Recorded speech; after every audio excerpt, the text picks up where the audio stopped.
Allez.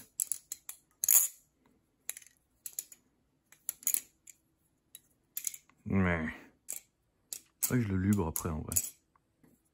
Alors, j'ai eu une très bonne surprise quand j'ai reçu mon dernier couteau là récemment. J'en avais acheté plusieurs, notamment ceux que vous avez vus. J'ai eu le que j'avais acheté, il y avait le Cygnus, ensuite il y avait le Cygnus Aluminium. J'avais échangé mon Chap V2 avec une lame supplémentaire, plus mon Canyon pour un Bali plus Tsunami V4 satin et un Orca G10 en plastique, du coup avec les manches et la lame en titane. Et ça, c'était le dernier achat. Donc j'avais déjà fait une review sur l'Orion V1.5 quand j'avais le Live Blade avec sa version en Cerakoting avec les points noirs dessus. Je sais plus comment ça s'appelle. C'est pas du Raindrop, mais ouais, c'est un splatter. Je crois que c'est un splatter noir, quoi, tout simplement. Où ils prennent, je pense, un tube avec de l'encre, ils font et ça se colorie sur le Cerakote. Ou alors c'est même un Cerakoting d'un truc, un matériau qui est noir. Bref, c'est pas grave. Et j'avais, en fait, depuis que j'avais eu mon autre Orion, je voyais que le couteau était déjà très bon. Et il y avait juste un truc qui me dérangeait dessus. J'avais envie de m'acheter le... J'avais oublié carrément. Le Machine Wise Serif. Et quand je l'ai vendu, l'autre Cerakote, j'ai pu avoir assez de sous pour me l'acheter. Maintenant, je l'ai revendu, j'ai acheté d'autres trucs. Et j'avais envie de retester l'Orion avec un trainer. Et je crois que ça a été vraiment la surprise de cette année. À quel point en fait je me suis gouré complètement quand j'avais acheté le Live Blade. En plus le Live Blade est plus cher que le trainer. J'aurais dû acheter le trainer de base, ça se trouve je l'aurais gardé. Et même à l'époque où bah, je trouvais que le couteau était super et que c'était difficile de faire mieux. Donc j'ai eu d'autres couteaux entre temps, donc j'étais plus content avec cela. Et c'était quand même très bon de base. Celui-là, genre il défie tout. Franchement il défie tout. Tout. J'avais entendu qu'il y avait des problèmes de grippe dessus, mais je suis pas du tout d'accord. Je vais en parler de toute façon dans la vidéo. Mais ouais, c'est un couteau incroyable. Vraiment, l'Orion en trainer comme ça, c'est incroyable. Le prix, il est imbattable. Du coup, pour ceux qui connaissent pas, la marque LDY, elle a fait d'autres couteaux. J'ai présenté le Cygnus AL. Elle a fait le Vixen, qui est un couteau en titane, manche channel, avec une lame, je crois que c'est S35VN, mais ça, je suis pas sûr, j'ai pas regardé. Assez cher, je crois c'est dans les 400, on peut le trouver moins cher aussi sur le marché secondaire, il me semble que c'est dans les 400, 450, un truc comme ça, voire plus cher. Je vais vérifier ça après. Il y a le LDY Frank qui est sorti aussi, qui était une édition limitée, mais je crois que maintenant ils font même des giveaways là pour une compétition LDY, du coup ils font plein de couteaux spéciaux pour la compète que les gens peuvent gagner, qu'on peut pas acheter. Et il y a une version même de l'Orion pour ça, j'ai vu tout à l'heure sur le site, je vais le montrer.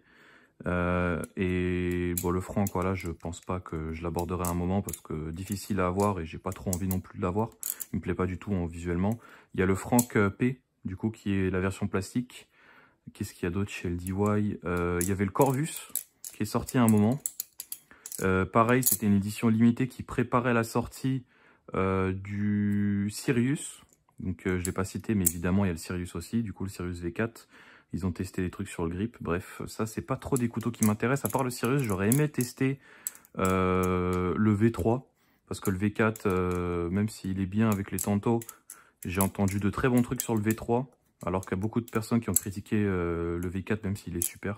J'ai un peu de mal avec les critiques des autres, mais je sais pas. Il y a des trucs, des fois, ça me paraît un peu bizarre sur ce qui est dit de bon dessus et de négatif après. Mais en fonction de qui le flippe, on a quand même des ressentis assez différents, on a des retours qui sont différents. Et quand c'est comme ça, en général, c'est que le couteau, des fois, il va pas du tout. C'est pour ça que j'ai beaucoup de mal à écouter des gens qui reviewent des couteaux quand je vois qu'ils flippent pas super bien. C'est ce qui s'est passé pour le Sirius, c'est ce qui s'est passé pour l'Orion. Will Hirsch, il a fait une vidéo sur l'Orion, Trainer et Live Blade et il disait que même le Trainer, il était bizarre. Alors que objectivement, c'est un couteau sensationnel. Je le place en tête de ma collection, devant mes couteaux les plus chers et même ceux que j'ai déjà eu. Tellement, genre, il est versatile et même si ça correspond plus du coup à mes préférences, pas totalement, mais ça correspond plus que d'autres couteaux que j'avais qui étaient chers et d'autres couteaux que j'ai actuellement, c'est vraiment un truc incroyable et il faut absolument le tester au moins quelques temps dans sa vie. Genre, c'est bizarre à dire, mais l'expérience qu'on a avec, elle est tellement bonne. Vraiment, hein, c'est... Il est pas parfait le couteau, mais il fait des trucs de fou. J'ai appris le tricks là que je fais là comme ça. Merde. Le tricks que je fais comme ça, genre où je fais un truc inversé. C'est un tricks qui est fait DJLS Spyro, mais pas comme ça. Lui, il arrête et il fait directement un tour. Là où moi, je fais un arrêt, je vais d'un sens et après je reviens de l'autre. Et lui est plus fluide, bref, c'est pas grave. Mais en gros, ce couteau, si on veut apprendre des trucs, il est génial. Si on veut le flip comme ça, il est génial. Si on veut acheter un couteau pas cher, il est génial. Franchement, il remplit toutes les cases pour moi. Il remplit vraiment toutes les cases. Il est exceptionnel. Mais du coup, c'est quoi? Parce que faut que je présente un peu les matériaux encore. Même si j'aime pas faire ça, mais bon, faut quand même que les gens puissent en voir pour leur argent. Et je trouve que c'est un excellent rapport qualité-prix. C'est, je pense, imbattable. C'est imbattable. Même s'il y a des couteaux un peu moins chers qui sont quand même bien en termes de flipping, celui-là, je sais pas, c'est exceptionnel. Donc on a quoi? On a une lame avec un matériau qui est totalement bizarre à dire. C'est un acier, hein. Des manches en aluminium 70-75 anodisées d'origine. On n'arrive pas à avoir la version non anodisée sans acheter sur le site et sans qu'elle soit dispo. Je l'ai pas vu en stock avec le trainer depuis un moment. Ça se trouve, ils le feront plus. Mais c'est pesable, c'est trouvable, je veux dire. Système sandwich, avec un super équilibre neutre, qui fonctionne pour tous les tricks. Des vis T10, très solide. Bon, moi je l'ai acheté, il a été serré à la mort, du coup les vis sont un petit peu abîmées visuellement. En fait, quand on met le bit, ça change pas beaucoup, mais quand même, ça a été vraiment... ça a été un peu brutalisé, on va dire. Et du coup, il y a du hardware en plus, donc au pire, on change les vis et puis voilà. Parce que les pivots derrière, ils sont pas atteints des quatre côtés, donc en vrai, ça, c'est pas très grave. Système en bushings avec des washers en bronze de 0,7 mm ou 0,8. Il me semble que c'est 0,7. J'ai pas mesuré parce que j'ai la flemme et que c'est pas hyper important. Mais en gros, pour la modularité, il faudra, je pense, garder ces washers si la lame est pas plus épaisse, la nouvelle, si vous voulez la changer. J'ai vu des gens qui changeaient des lames, je vois pas l'intérêt. Le couteau est tellement bien en flipping et c'est hyper bien tuné de base que y a pour moi pas besoin de la changer à part juste pour le fun. Et voilà, tout simplement. Il y a 4 vis, 2 pour les pivots, 2 pour le système de poids.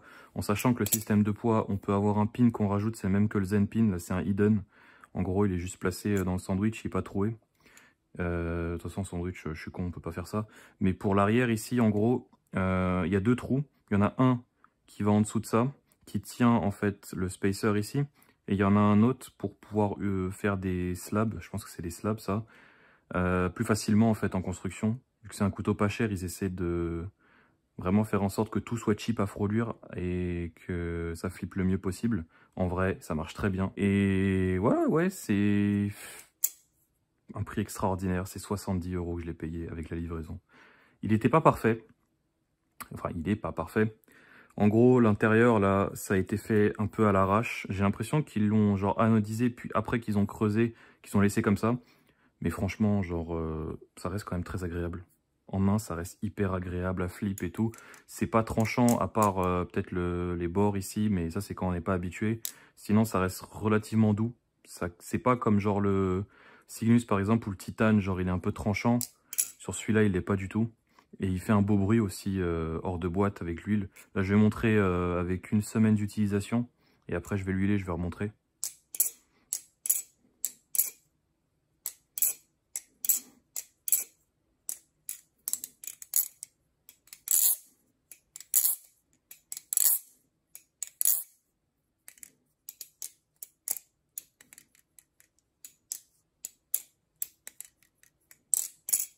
Voilà.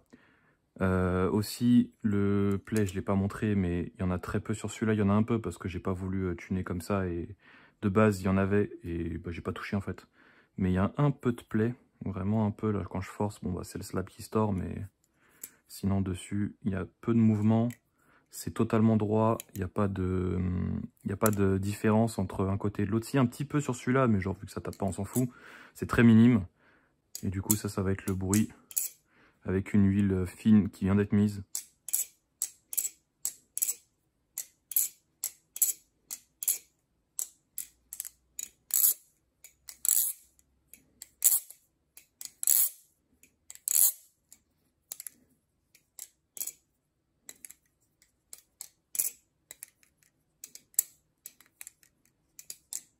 ça le mute un peu.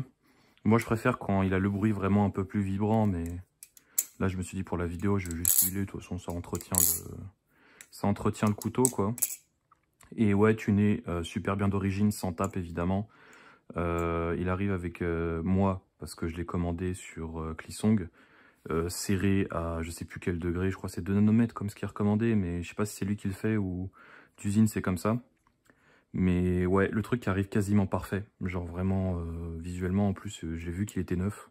C'est pas comme d'autres couteaux où je voyais des fois un problème sur l'anodisation ou quoi. Celui-là il est vérifié avant d'être envoyé sur Clisong. Du coup bah il y a déjà ce truc là. Et après il vérifie aussi le tuning, ça c'est un peu un truc que j'aurais préféré que ça soit demandé plutôt que ça soit fait d'origine. Mais bon, en réalité, pour des débutants ou des gens qui n'ont pas envie de se faire chier, c'est super. Du coup, je disais, je l'avais eu pour 70 €. Je parle du prix tout de suite parce que, en vrai, j'aurais pas grand chose à en dire sur le couteau, si ce n'est qu'il est vraiment super. Et que en termes de défauts, j'en avais pensé à un tout à l'heure. Oui, il y en a qu'un seul que j'ai trouvé. Même la taille en fait du couteau qui paraît, je crois qu'elle est un peu plus petite que celle d'un Kraken. Après moi j'ai une lame différente, mais ça devrait être plus ou moins la même chose. Ouais, il est plus petit que le Kraken, pas de beaucoup, mais quand même. Donc ça c'est à noter. Au niveau de la lame, je peux pas le confirmer, je crois que la lame de base elle est plus petite que celle-ci, ça c'est l'Hydra. Mais ouais, ce couteau un peu plus petit, mais ça n'empêche pas que genre en flipping ça pose aucun problème. Le Live Blade, je trouvais qu'il sautait un peu sur les rollovers, un peu comme le Bali Plus.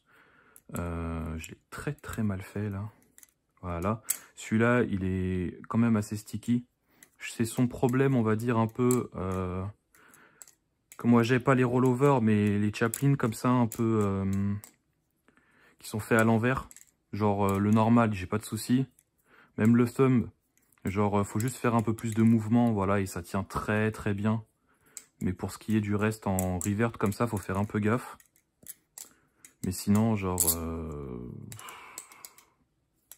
je sais pas, j'arrive pas à trouver vraiment un défaut au couteau. Vraiment, j'arrive pas à trouver de défaut majeur. Genre, le couteau est arrivé quasi parfait. J'ai un petit problème, moi, sur la lame. Bah, apparemment, d'usine, elle a été poncée ici. Je pense pas que ça va bien se voir, mais genre, elle est un peu plus blanche sur le bout. C'est parce qu'il y a un coup de lame, de lime, pardon, de lame. Il y a un coup de lime, en fait, qui a été fait dessus. Du coup, c'est un peu arrondi. Je sais pas si c'est pour éviter le tap et tout. Parce que je disais à un moment, j'ai l'impression, genre, qu'il penche plus d'un côté que de l'autre. C'est très minime. Et les bushings sont totalement neufs, donc ça n'a pas été fait sur les bushings, soit d'origine, soit c'était fait d'origine, pardon, du coup, bah, on s'en fout parce qu'il n'y a pas de tape.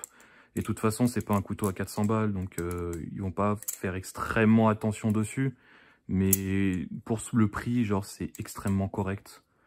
Ils ont essayé de maximiser le profit par rapport aux performances. Enfin, le prix performance, pardon. Il a été fait de manière à ce que ce soit le meilleur possible et ça se sent vraiment au flipping. Genre, j'ai juste eu à m'habituer un peu à certains trucs, comme je disais, par rapport au Chaplin, genre sur certaines formes, même comme ça. Genre, moi, j'ai l'habitude de pas beaucoup bouger quand je le fais. Faudrait que je fasse plus de mouvements, en fait, de main, d'avant-bras, pardon. Que je bouge plus l'avant-bras pour que ça soit bien sticky. Mais une fois qu'on est habitué à ça, genre, c'est magnifique à flip. Genre, franchement, il y a rien d'autre à dire, vraiment, si vous pouvez, là, parce que je sais qu'il y a des gens, ils achètent aussi d'autres couteaux, il y en a, ils n'ont pas forcément envie de mettre plus de 50 €.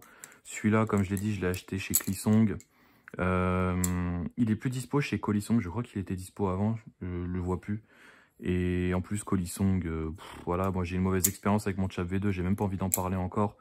Mais surtout parce que là, récemment, j'ai vu quoi, ils vendent le Zizi Balisong, n'importe quoi, genre, vraiment n'importe quoi. C'est un délire, mais quand on connaît le personnage, quand on connaît ce qu'il dit et tout, ça fait ultra malsain, c'est... Ouais. Très bizarre, mais ouais, c'est une petite review rapide, hein, je voulais pas faire un gros truc.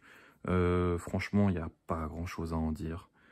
C'est encore plus solide que ce qu'on pourrait penser, genre, ça plie pas, vraiment ça plie pas, le tuning, il a zéro tape, il bouge pas d'un poil et pourtant c'est de l'huile fine. Il fait un super bruit. Un peu sur les aigus, genre le bruit est assez présent. Mais moi ça va, je trouve que c'est pas non plus un truc de fou. enfin, je veux dire, c'est pas négatif, c'est pas ouf comme bruit, de manière à ce que ça soit gênant. Il flippe super bien, il fait tout. Il est assez solide parce que c'est la ligne 70-75. La lame aussi, elle est solide. C'est pas une lame qui va se plier comme celle de Squid qu'ils avaient fait à un moment. La finition est bonne, la luminosation, il y a des couleurs assez intéressantes. Je vais les mettre à l'image. Il y en a plusieurs, il y a des couleurs spéciales un peu avec des motifs. Il y en a un, c'est des crânes, il y en a un autre, c'est un truc un peu câble électrique, ou je sais pas comment ils ont appelé ça, électrique, machin, bref, c'est pas grave, je vais montrer. Il y en a un violet et le reste c'est comme ça, avec des couleurs et un milling qui fait que ça retire l'aluminium, du coup il n'y a pas d'anodisation dessus. On peut racheter du hardware en plus si on contacte Wilzang, normalement. Ça je peux pas l'assurer parce que j'ai pas demandé, mais normalement ça peut se faire, c'est un peu cher par contre. Je pense qu'il vaudrait mieux racheter un couteau que de racheter du hardware en réalité. Parce que moi je vais acheter du hardware, du Cygnus, mais pas pour le Cygnus. Ça va me coûter 40 balles, un set complet. Donc voilà, mais sinon ouais, achetez l'Orion. Vraiment, peu importe votre niveau, achetez l'Orion. Premier couteau, je sais pas si vous aurez assez de sous. Si vous voulez mettre moins, achetez un Canyon ou un truc comme ça, genre moins cher à 40 balles. Vous serez très content au début. Si vous voulez mettre 50 parce que vous voulez un clone spécifique, achetez un clone spécifique. Si vous voulez un couteau endgame dès le début, un couteau qui va rester dans votre collecte ou que vous allez kiffer flipper, à mon avis, il y aura personne qui sera déçu par un Orion. Genre c'est... Je peux pas être sûr à 100%, mais l'Orion flippe tellement bien. Genre, petit temps d'adaptation pour ceux qui ont leurs habitudes de flipping. Pour un débutant, ça va être génial comme expérience, vraiment. Hein. Achetez l'Orion, genre vraiment achetez l'Orion. LDY a fait un truc de fou, profitez-en. Profitez-en vraiment. Je vais pas recommander un site en particulier, parce que je connais pas exactement. Moi, comme j'ai dit, je l'ai acheté sur Clisson, donc vous pouvez le prendre là. Si vous le trouvez moins cher, vous pouvez l'avoir. Si vous voulez un truc spécifique, genre sans anodisation, il faudra l'acheter sur le site de LDY directement. C'est 75 $ avec la lame trainer. Pour l'instant, il est hors stock. Ça fait un moment qu'il est hors stock, je sais pas quand est-ce qu'il reviendra, mais c'est possible qu'il revienne. Donc ouais, voilà, je crois que j'ai tout dit. Très solide, fait un beau bruit, super bien tuné d'origine, vis T10, solide, même si c'est des washers en bronze, ça va super bien tenir le tuning normalement, sauf si vous le bitez. Et je pense qu'il peut être bit, apparemment il peut être bit, mais même si vous le bitez, il devrait être super ce couteau. Et franchement pour le prix, imbattable, expérience de flipping super, achetez-le. Tout ce que j'ai à dire pour la vidéo, voilà, c'était peut-être plus court que d'habitude. J'espère que ça vous a plu. J'espère que vous serez content si vous l'achetez et que ça a répondu peut-être aux questions que j'avais pas répondu quand je disais ouais, l'Orion est super, achetez-le. Normalement, ça devrait être la dernière vidéo de cette année. Du coup, moi, je vous dis à l'année prochaine. Passez de bonnes fêtes, amusez-vous avec vos couteaux. Et ouais, voilà, à plus!